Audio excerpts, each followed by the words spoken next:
and but for the dexterity of Turpin, and the clever conduct of his mare, would inevitably have crushed him against the roadside. As it was, his left leg was slightly grazed. Irritated at this, Turpin fired over the man's head, and with the butt end of the pistol felled him from his seat. Startled by the sound, and no longer under the governance of their rider, the horses rushed with frantic violence towards a ditch that bounded the other side of the highway, down which the carriage was precipitated, and at once overturned. Turpin's first act, after he had ascertained that no mischief had been occasioned to those within, beyond the alarm incident to the shock, was to compel the postilion, who had by this time gained his legs, to release the horses from their traces. This done, with the best grace he could assume, and, adjusting his mask, he opened the carriage, and proceeded to liberate the captives. "Beg pardon, ma'am," said he, as soon as he had released Mrs. Mowbray. "Excessively sorry, upon my soul, to have been the cause of so much unnecessary alarm to you. All the fault, I assure you, of that rascal of a postilion. Had the fellow only pulled up when I commanded him, this botheration might have been avoided. You will remember that, when you pay him. All his fault, I assure you, ma'am." Receiving no reply, he proceeded to extricate Eleanor, with whose beauty the inflammable highwayman was instantly smitten. Leaving the father to shift for himself, he turned to address some observation of coarse gallantry to her, but she eluded his grasp, and flew to her mother's side. "It is useless, sir," said Mrs. Mowbray, as Turpin drew near them, "to affect ignorance of your intentions. You have already occasioned us serious alarm, much delay, and inconvenience. I trust, therefore, that beyond our purses, to which, though scantily supplied, you are welcome, we shall sustain no molestation. You seem to have less of the ruffian about you than the rest of your lawless race, and are not, I should hope, destitute of common humanity." "Common humanity!" replied Turpin. "Bless you, ma'am, I'm the most humane creature breathing. Would not hurt a fly, much less a lady. Incivility was never laid to my charge. This business may be managed in a few seconds, and as soon as we have settled the matter, I'll lend your stupid jack boy a hand to put the horses to the carriage again, and get the wheels out of the ditch. You have a banker, ma'am, I suppose, in town, perhaps in the country, but I don't like country bankers. Besides, I want a little ready cash in Rumville, beg pardon, ma'am, London, I mean. My ears have been so stunned with those of Romany patterers, I almost think in flash. Just draw me a cheque. I've pen and ink always ready. A cheque for £50, ma'am, only 50. What's your banker's name? I've blank cheques, all of the best houses, in my pocket. And that, and a kiss from the pretty lips of that cherry-cheeked maid," winking to Eleanor, "will fully content me. You see, you have neither an exorbitant nor uncivil personage to deal with." Eleanor shrank closer towards her mother, exhausted by previous agitation of the night, greatly frightened by the shock which she had just sustained, and still more alarmed by the words and gestures of the highwayman. She felt that she was momentarily in danger of fainting, and with difficulty prevented herself from falling.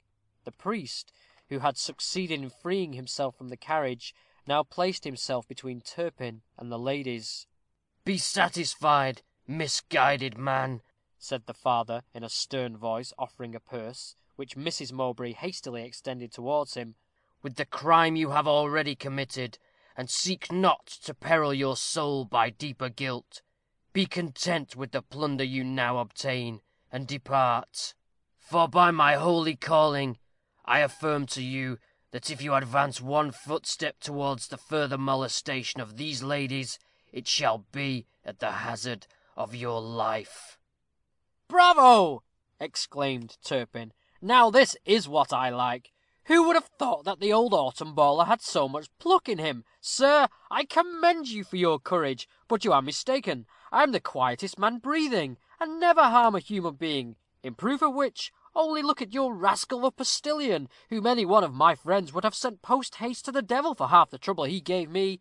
Easy as I am, I never choose to be balked in my humours. I must have the 50 and the bus, and then I'm off, as soon as you like, and I may as well have the kiss while the old lady signs the cheque, and then we shall have the seal as well as the signature. Popo, no nonsense. Many a pretty lass has thought it an honour to be kissed by Turpin." Eleanor recoiled with deepest disgust, as she saw the highwayman thrust aside the useless opposition of the priest, and approach her. He had removed his mask. His face, flushed with insolent triumph, was turned towards her. Despite the loathing which curdled the blood within her veins, she could not avert her eyes. He drew near her. She uttered a shrill scream. At that moment a powerful grasp was laid upon Turpin's shoulder. He turned and beheld Luke. "Save me! Save me!" cried Eleanor, addressing the newcomer. "Damnation!" said the highwayman. "What has brought you here? One would think you were turned assistant to all distressed damsels. Quit your hold, or, by the God above us, you will repent it." "Fool!" exclaimed Luke. "Talk thus to one who heeds you." And as he spoke, he hurled Turpin backwards with so much force that, staggering a few yards, the highwayman fell to the ground. The priest stood like one stunned with surprise at Luke's sudden appearance and subsequent daring action. Luke, meanwhile, approached Eleanor. He gazed upon her with curiosity mixed with admiration, for his heart told him she was very fair.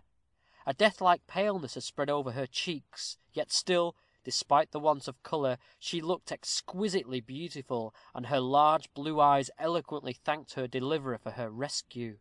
The words she wanted were supplied by Mrs. Mowbray, who thanked him in appropriate terms, when they were interrupted by Turpin, who had by this time picked himself up, and was drawing near them. His countenance wore a fierce expression. "I tell you what," said he, "Luke Bradley, or Luke Rookwood, or whatever else you may call yourself, you have taken a damned unfair advantage of me in this matter, and deserve nothing better at my hands than that I should call you to instant account for it, and curse me if I don't too." "Luke Bradley," interrupted Mrs. Mowbray, "are you that individual?" "I have been so called, madam," replied Luke. "Father Ambrose, is this the person of whom you spoke?" eagerly asked the lady. "So I conclude," returned the priest, evasively. "Did he not call you Luke Rookwood?" eagerly demanded Eleanor. "Is that also your name?" "Rookwood is my name, fair cousin," replied Luke, "if I may venture to call you so." "And Ranulph Rookwood is—" "My brother." "I never heard he had a brother," rejoined Eleanor, with some agitation. "How can that be?" "I am his brother, nevertheless," replied Luke, moodily. "His elder brother." Eleanor turned to her mother and the priest with a look of imploring anguish. She saw a confirmation of the truth of this statement in their glances. No contradiction was offered by either to his statement. Both, indeed, appeared in some mysterious manner prepared for it. This, then, was the dreaded secret. This was the cause of her brother's sudden departure.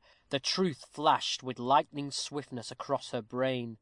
Chagrined and mortified, Luke remarked that glance of inquiry. His pride was hurt at the preference thus naturally shown towards his brother. He had been struck, deeply struck, with her beauty. He acknowledged the truth of Peter's words. Eleanor's loveliness was without parallel. He had seen naught so fair, and the instant he beheld her, he felt that for her alone could he cancel his vows to Sybil. The spirit of rivalry and jealousy was instantly aroused by Eleanor's exclamations. "His elder brother!" echoed Eleanor, dwelling upon his words, and addressing Luke. "Then you must be. But no, you are not. You cannot be. It is Ranulph's title. It is not yours. You are not." "I am Sir Luke Rookwood," replied Luke, proudly. Ere the words were uttered, Eleanor had fainted. "Assistance is at hand, madam, if you will accept it, and follow me," said Luke, raising the insensible girl in his arms, and bearing her down the hill towards the encampment, whither he was followed by Mrs. Mowbray and the priest, between whom, during the hurried dialogue we have detailed, very significant glances had been exchanged. Turpin, who, as may be supposed, had not been an incurious observer of the scene passing, burst into his usual loud laugh on seeing Luke bear away his lovely burden. "Cousin, said he. "So the wench is his cousin. Damme, I half suspect he has fallen in love with his new-found cousin; and if so, Miss Sybil, or I'm mistaken, will look as yellow as a guinea, if that little Spanish devil gets it into her pretty jealous pate that he is about to bring home a new mistress. We shall have a tragedy scene in the twinkling of a bedpost. However, I shan't lose sight of Sir Luke until I have settled my accounts with him. Hark ye, boy," continued he, addressing the postilion, "remain where you are. You won't be wanted yet awhile, I imagine. There's a guinea for you.